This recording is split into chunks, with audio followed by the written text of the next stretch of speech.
So hi mga katoto, alright. Samahan nyo ako mga katoto, nagpunta kami ngayon dito sa Disney on Ice sa MOA Arena. So hindi lang yung pamangking ko yung first time makakanood nito, kundi kami din nung pinsang ko mismo. Kaya yon, sobrang excited na kami na magsimula yung event. Sobrang nakaka-excite kaya yung inner child ko lumalabas. At yun na nga, nagsimula na tayo kay Mary Poppins, naglilipad-lipad na siya dyan. So sobrang nakaka-amaze to mga katoto. Hindi ko lang alam kung ma-justify nung camera ko yung live na nakita ko. Ang ganda, sobrang lupit nung live. At syempre mga katoto, matatawag bang Disney yan kung wala si Mickey at si Minnie Mouse? Kaya nandito rin sila para magsaya. Eto mga katoto, andito rin si Moana.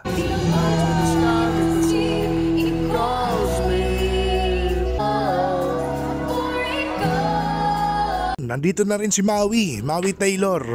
De joke lang. Si Maui yan, lupit, tignan nyo, naka-costume siya. At yun na nga mga katoto, bigla-bigla na lang nagyelo. Ano ba ibig sabihin yan? Alam nyo na, syempre, Frozen. So nakita namin si Elsa, si Anna at si Kristoff. At syempre, pati na rin si Olaf. At nung lumabas nga si Elsa, nako, grabe yung hype ng mga bata mga katoto. Iba talaga yung impact ng Frozen sa kanila.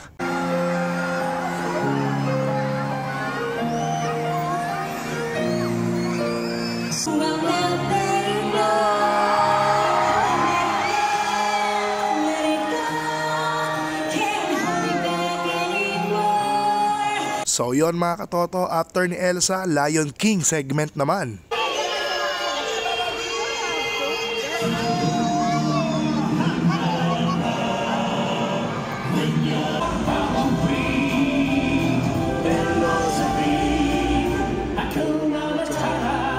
After ng Lion King mga katoto, Aladdin naman.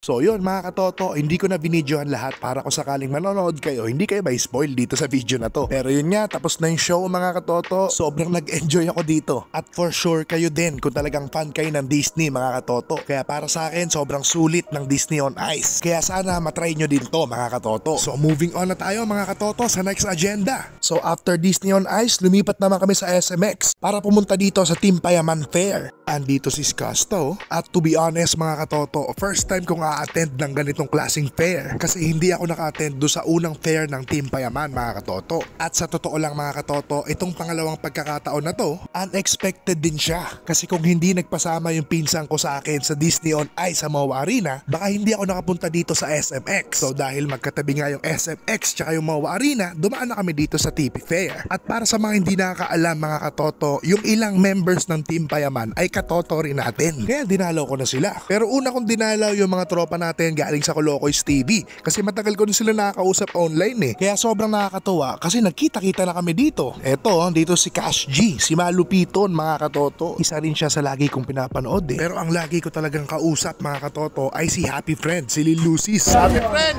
Yo guys! Yan o. Alright. Cash G in the house. Sabi ko sa kanya, bumili ka naman ng malupiting protein. Nakabili ka naman ng malupiting protein. Di ba? Kupal ka. More power, more power. Thank you. So moving on mga katoto, nakasalubong naman natin itong mga multiverse variant ni Boss Kong TV. Nagulat ako mga katoto kasi kilala pala nila ako. Nagpa-picture sila sa akin, ang lupet. Video to.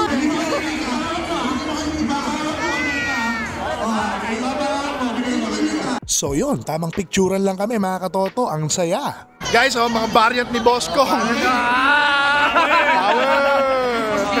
I am Iron Man.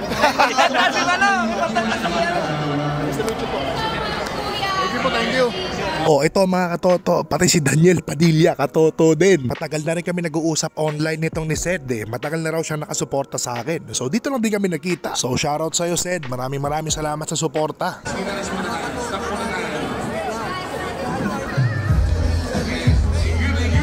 So yun, syempre, picture na mga katoto. Wala nang patumpik-tumpik pa, no?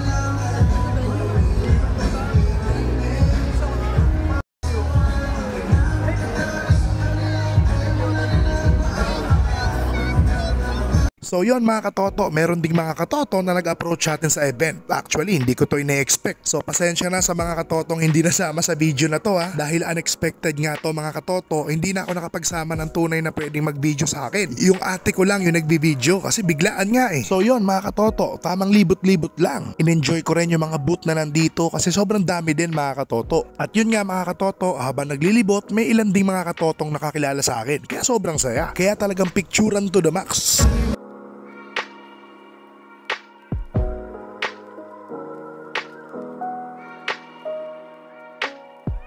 Yon mga katoto, andito rin si Boss Toyo oh. Narinig nyo muna syempre si Dari Casta, diba?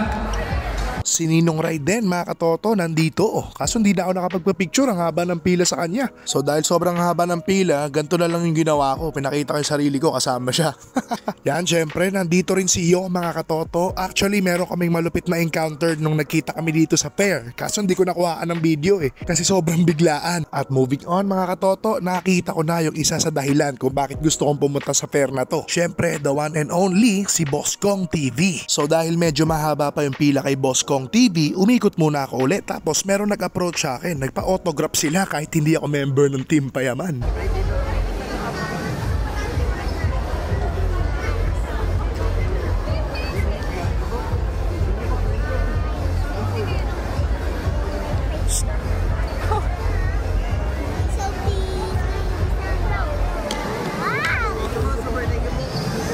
So up next mga katoto, ito din matagal ko na nakakausap online at nanonood talaga sa akin, si Boss Burong. First time din namin magkikita ngayon, so sobrang saya. Ay sa mga katoto, Kuya Burong oh. Sa mga katoto, The Geek Squad. Boss Ludut! Uy, boss. Wala. Kamusta? Ayos lang, ayos Kita lang. din. Order ka dito sa amin, si Chantel pala. Parating lang namin, sinesales talk mo kami agad. Oh, syempre, ikaw na yan eh. Napapanood ko yung TikTok mo, parang out na si... Sino? Out na. Okay, picture. First, gamit ko na sa Thank you. Thank you, thank you. Yan oh. Butters. Idol Butters. Hello. Yan si Chantel. Thank you, Butters. Idol, thank you. Mga Marvel event. Kita-kits next time mo na. Picture!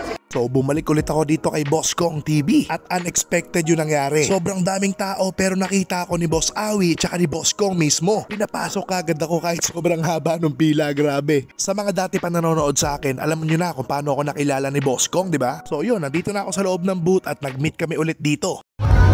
Hey, Musadas, boss. I love you, boss. Ano, boss? Nice to meet you ulit, bossing. Nice to see you again, okay? Guys, like, comment, and subscribe lagi para ma-update kayo sa mga Marvel! Alright! Context, tama ba? Nice to meet you again, okay? So yon mga katoto, nagkausap pa kami off-cam ng content ni Boss Kong at kinongrats niya ako sa lahat ng na-achieve ko. Sobrang sarap ng feeling na mapuri ka ng isa sa mga idol mo. So maraming salamat lagi sa inspirasyon, Boss Kong. Isa ka sa mga naging saksi sa adventure ni The Obey Show. So isang malaking power at alright. Alright!